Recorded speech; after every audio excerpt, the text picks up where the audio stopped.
بسم اللہ الرحمن الرحیم۔ السلام علیکم ناظرین، امید ہے آپ سب لوگ خیر خیریت سے ہوں گے۔ آج عدالت نے جنرل پرویز مشرف کو سزائے موت کا حکم دے دیا اور اس فیصلے کے بعد D G S P R نے بھی اس کی سخت مذمت کی۔ انہوں نے کہا کہ فوج انتہائی غم و غصے کی حالت میں ہے۔ جنرل مشرف نے اس ملک کی 40 سال خدمت کی، 3 جنگیں لڑی اور اپنی زندگی اس ملک کو دی، وہ غدار نہیں ہے۔ اس فیصلے کے بعد ہم یہ دیکھ رہے ہیں کہ کس طریقے سے ادارے ایک دوسرے کے سامنے آ کے کھڑے ہو گئے ہیں اور پورے ملک میں ایک ہیجانی کیفیت پیدا ہو گئی ہے۔ اس صورتحال کا فائدہ اٹھاتے ہوئے ہر بندہ اپنا اپنا منجن بیچ رہا ہے۔ میں آپ کو ایک ٹویٹ دکھاتا ہوں حامد میر کی، جس میں وہ کہتے ہیں کہ no personal enmity with Musharraf but he broke constitution which is treason according to article 6. If court verdicts against elected prime minister were accepted, this verdict against Musharraf should also be accepted. Nobody is above the law. جناب بالکل حامد میر صاحب، کوئی بھی آدمی قانون سے بالا تر بالکل بھی نہیں ہے اور جس نے آئین توڑا اس کو سزا ملنی چاہیے۔ لیکن میں آپ کو 1999 کا یعنی آج سے 20 سال پہلے کا روزنامہ اور صاف میں لکھا ہوا آپ کا آرٹیکل دکھاتا ہوں جس کا عنوان تھا کہ آئین کس نے توڑا۔ اس کے اندر آپ کہتے ہیں جی معزول وزیر اعظم کے پروٹوکول افسر زاہد محمود نے کراچی میں عدالت کے سامنے بیان دیتے ہوئے کہا ہے کہ 2 اکتوبر کو military secretary to prime minister کے دفتر میں سعید مہدی اور جنرل ضیاء الدین نے میری موجودگی میں وزیر اعظم کے لیٹر پیڈ پر جنرل مشرف کی ریٹائرمنٹ کے احکامات ٹائپ کروائے۔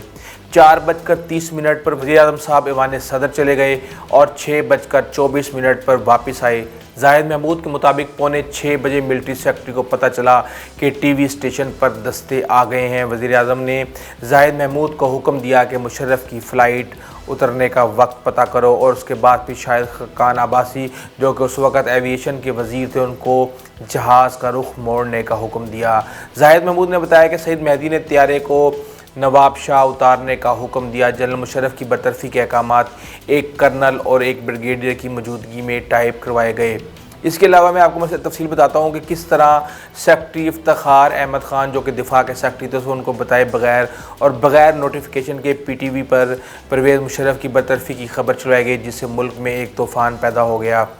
سعید مہدی نے افتخار احمد خان کو کہا کہ جناب وزیر اعظم صاحب گاڑی میں چاہتے ہیں کہ آپ ان کے ساتھ سفر کریں، اور جب افتخار احمد صاحب گاڑی میں بیٹھے ان کے ساتھ تو انہوں نے کہا بس بہت ہو گیا، میں جنرل پرویز مشرف کو ریٹائر کرنا چاہتا ہوں اور اس کے لیے میں نے استعفیٰ لکھوا لیا ہے۔ اس کے بعد وہ اس کو لے گئے اور جا کے ایک میٹنگ روم میں اتنی دیر افتخار احمد خان ویٹ کرتے رہے، جبکہ سعید مہدی نے جب ان کو بلایا تو سامنے ٹی وی لگا ہوا تھا پی ٹی وی کے اوپر، اور اس کے اوپر یہ خبر چل رہی تھی کہ جناب جنرل پرویز مشرف کو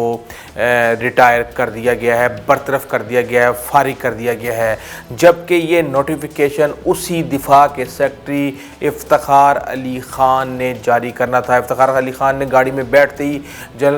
نواز شریف سے پوچھا کہ کیا آپ نے اس کے بارے میں جو ہے ڈسکس کیا ہے شہباز شریف سے یا آپ نے نثار سے، آپ نے اس بارے میں ڈسکس کیا ہے؟ تو جناب نواز شریف نے کہا کہ بالکل نہیں، اور اس کے بعد میاں نواز شریف وہاں پہ چلے گئے ٹی وی اسٹیشن اور وہاں پہ انہوں نے بھی تقریر کرنی تھی۔ اس کے بعد پھر سارا سسٹم جو ہے اس کے بعد حامد میر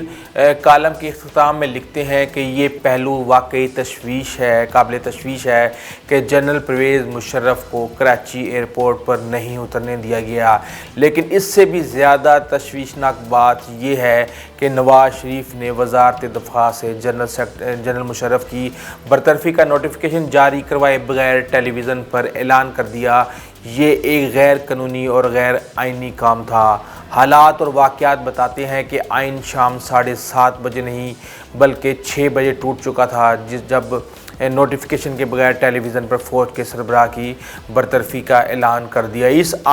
آرٹیکل جو آپ اپنی اسکرین پہ دیکھ رہے ہیں، اس کے اندر حامد میر نے پورا زور لگایا کہ کسی بھی طریقے سے میاں نواز شریف پہ یہ ثابت کیا جائے کہ یہ آئین جو ہے یہ جنرل پرویز مشرف نے نہیں توڑا، اور یہ آئین جو ہے نا یہ نواز شریف نے توڑ دیا تھا اس سے پہلے ہی۔ اس طریقے سے آپ نے دیکھا کہ کیسے لوگ اپنا رنگ بدلتے ہیں اپنی ذاتی عداوت، ذاتی انا کی بنا پہ، کس طریقے سے اپنی خبروں کی اینگلنگ کرتے ہیں۔ وہ کہتے ہیں جی میرا تو آپ کے ساتھ کوئی پرسنل اینیمیٹی نہیں ہے، ساری دنیا کو پتہ ہے کہ جنرل مشرف کے ساتھ آپ کے دل میں کیا محبت ہے، کیا آپ جو ہے نا سارے معاملات سارے سب کے سامنے یہ فیصلہ آپ سب نے کرنا ہے۔ اس کے علاوہ بات یہ ہے کہ لوگ یہ کہہ رہے ہیں کہ بھائی جس بندے نے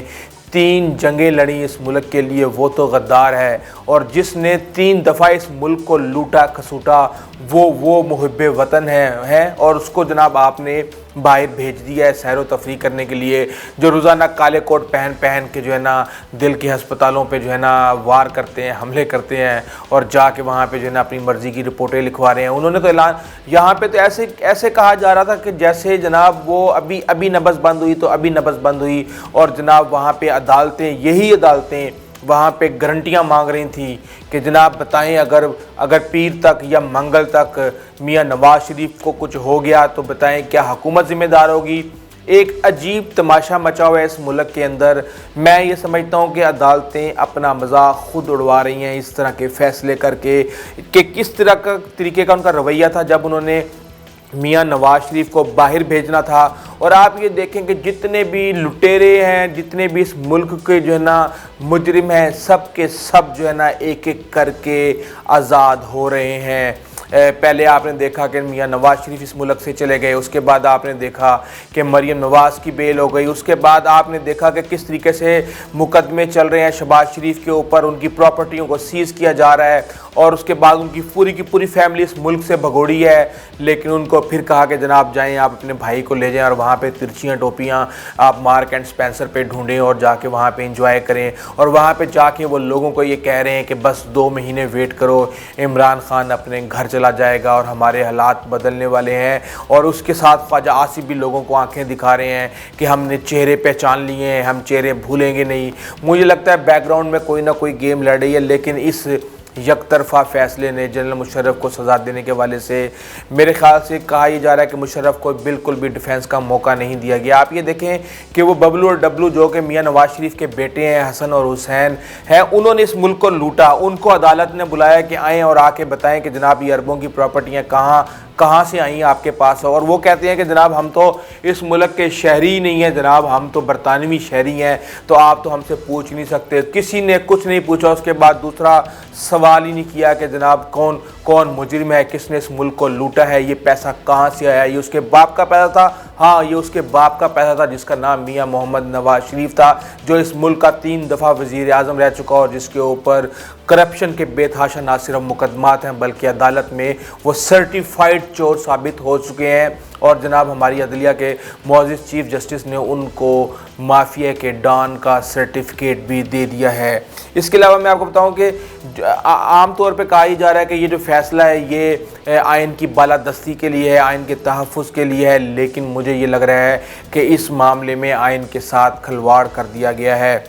2007 میں مشرف نے جرم کیا، 2010 میں 18ویں ترمیم کے اندر آرٹیکل 6 کے اندر ایک ورڈ کو ایڈ کیا گیا، اور 2019 میں سزا آ رہی ہے۔ اور سزا کس طریقے سے آ رہی ہے کہ جو بندہ جنرل پرویز مشرف کا لا منسٹر تھا زاہد حامد، اس وقت وہ سمری موو کر رہا ہے 2007 کے اندر ہے، اور پھر وہی بندہ میاں نواز شریف کا بھی لا منسٹر بن جاتا ہے، اس کا لا ایڈوائزر بن جاتا ہے، اور پھر وہی اپنی ہی اس سمری کے خلاف خود ہی ایک اور سمریاں موو کروا رہا ہے، اور اس میں ایڈوائز کر رہا ہے کہ جناب جنرل مشرف نے یہاں بغاوت کی، یہاں 2 نمبری کی، یہاں ملک سے جو ہے نا غداری کی۔ آپ یہ دیکھیں کہ وہ بندہ جو اس وقت جنرل مشرف کے ساتھ تھا اور لا منسٹر تھا اور یہ سارے کام وہ کروا رہا تھا، وہی بندہ جناب شہباز شریف کے ساتھ تھا، اور وہ اپنے ہی کام کے اندر کیڑے نکال کے اس کے خلاف جو ہے نا کارروائی کر رہا تھا، کیونکہ ٹارگٹ ان کو پتا تھا کہ اس نے نہیں ہونا، ٹارگٹ کسی اور نے ہونا ہے، بدلہ کسی اور سے لیا جائے گا۔ عدالت غداری کا مقدمہ، میں آپ کو ایک بات بتاؤں کہ جو آرٹیکل 6 ہے اس کے مطابق عدالت غداری کا مقدمہ کسی بھی صورت خود نہیں چلا سکتی، اس کے لیے اس کو حکومت کی ضرورت ہوتی ہے، اور نواز شریف نے وہ مقدمہ جو ہے نا جنرل پرویز مشرف کے خلاف کیا، اور جنرل پرویز مشرف کے ساتھ جو نواز شریف کی محبت ہے وہ ہر ایک آدمی کو پتہ ہے کہ کیا حالات ہیں۔ تو یہ آپ یہ دیکھیں کہ جو بندہ سب سے زیادہ بغض رکھتا ہے جنرل پرویز مشرف کے خلاف وہی حکومت میں آ کے مقدمے کو فارورڈ کر رہا ہے۔ اس کے بعد موجودہ حکومت نے بڑی کوشش کی، انہوں نے کہا جی کہ ہم ابھی اس وقت نہیں چاہتے کہ ہم اس کیس کی پیروی کریں یا اس کے اندر آپ اور لوگوں کو بھی ایڈ کر دیں، جو کہ ظاہر سی بات ہے یہ ایک بندے کا تو کام نہیں ہے، ایک بندہ گھر میں بیٹھا ہوا ہے وہ تو یہ سارے کام نہیں کر سکتا، اس بندے کو کسی نے فیسلیٹیٹ کیا، اس کو ایڈوائز کیا، کابینہ کا فیصلہ تھا، کابینہ نے پورے کے پورے فیصلے کی توثیق کی، تو پھر جناب صرف ایک بندے کو ٹارگٹ بنا کے آپ پوری دنیا کو کیا میسج دینا چاہ رہے ہیں؟ یہ جو لڑائی کا تاثر جا رہا ہے کہ عدلیہ اور ملٹری آپس میں ایک دوسرے کے خلاف ہیں، آپ مجھے ایک بات بتائیں کہ دنیا میں کون چاہے گا کہ اس ملک کے دو انتہائی مضبوط پلر اور ادارے ایک دوسرے کے خلاف ہو جائیں؟ کوئی بھی اس ملک کا خیر خواہ تو کسی بھی صورت جو ہے نا بالکل بھی نہیں چاہے گا کہ کسی بھی طریقے سے یہ دونوں ادارے ایک دوسرے کے سامنے کھڑے ہو جائیں۔ جناب شیخ رشید صاحب کہتے ہیں کہ یہ جو جمہوریت اس ملک کے اندر پنپ رہی ہے وہ صرف اور صرف فوج کی وجہ سے ہے، اور لوگوں کو عسکری اور سیول جو آپس میں جو اچھے ریلیشنز ہیں وہ کسی بھی صورت جو ہے نا کھٹک رہے ہیں، ان کو بالکل بھی اچھی نہیں لگ رہے، اور ان کو تعلقات جو ہے نا اسی وجہ سے وہ اس ملک کو بانٹ رہے ہیں، تفریق ڈالنے کی کوشش کر رہے ہیں۔ بیسیکلی اس ملک کا مسئلہ یہ رہا ہے کہ جب بھی کسی نے آ کے کام کرنے کی کوشش کی ہے تو سول ملٹری ریلیشن شپ کو خراب کر دیا گیا ہے، ایک اس طرف جا رہا ہے تو ایک اس طرف جا رہا ہے۔ اب بڑی مشکل سے خدا کر کے یہ دونوں جو ہے نا بڑے پلر اسٹیٹ کے ایک ساتھ چلنے کی کوشش کر رہے ہیں، لیکن کبھی کہیں سے ٹانگ کھینچنے کی کوشش کی جا رہی ہے، کبھی کہیں سے ٹانگ کھینچنے کی کوشش کی جا رہی ہے۔ ہم انشاءاللہ آنے والے دنوں میں آپ کو اس کیس کی مکمل اپڈیٹس انشاءاللہ پہنچاتے رہیں گے۔ اگر آپ کو ہماری ویڈیو اچھی لگی ہے تو پلیز آپ اس چینل کو سبسکرائب کریں، کمنٹ کرنا بالکل مت بھولیے گا، اپنے دوستوں، رشتہ داروں اور عزیز و اقارب کا خاص خیال رکھیے گا۔ آئندہ تک کے لیے اجازت دیجیے، اللہ حافظ۔